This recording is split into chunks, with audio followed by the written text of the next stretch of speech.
வெட்டி சம அளவான துளைகளை இட்டுள்ளோம். பின் நிறமூட்டிய நீரை எடுத்து அதனை தகரப்பேணியினுள் நிரம்பும் வரை துரிதமாக ஊற்றவும்.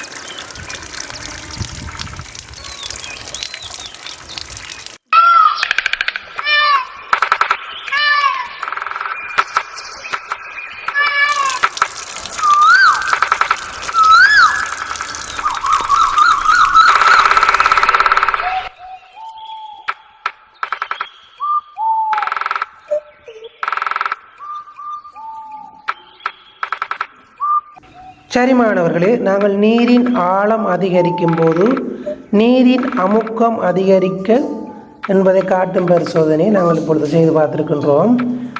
பாருங்கள், இதன் முடிவு என்ன நடந்திருக்கின்றால், தகரப்பேணியின் அடியில் உள்ள துவாரத்திலிருந்து நீர்த்தாரை நீண்ட தூரத்திற்கு மிக வேகமாக வந்துள்ளது. நம்மளே இது பாருங்கள், படத்தை உருவம் பார்த்தா விளங்கும். இது வந்து ஸ்காலர்ஷிப்புக்கு வருகின்ற ஒரு படம். சரியா?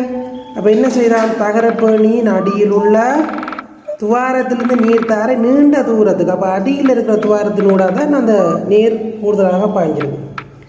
அது தகரப்பேணியின் அடியிலிருந்து மேல் நோக்கி செல்லும் போது நீர்த்தாரையின் வேகம் குறைவாகவும் அது வெளியேறும் தூரம் படிப்படியாகவும் குறைவடையும். தகரப்பேணியின் அடியில் நீரின் அமுக்கம் அதிகமாக இருப்பதால் நீர்த்தாரை மிக வேகமாக நீண்ட தூரம் வெளியேறுகிறது.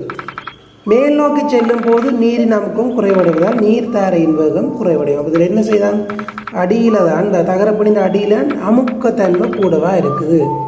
அந்த தண்ணியின் வேகம் போகக்கூடிய தன்மை எங்கே இருக்குது, நீரின் அடியில் காணப்படுது. இந்த உருவத்தில் காணப்படும் படங்கள் எங்களுக்கு இப்போ ஸ்காலர்ஷிப் பேப்பருக்கு வருது.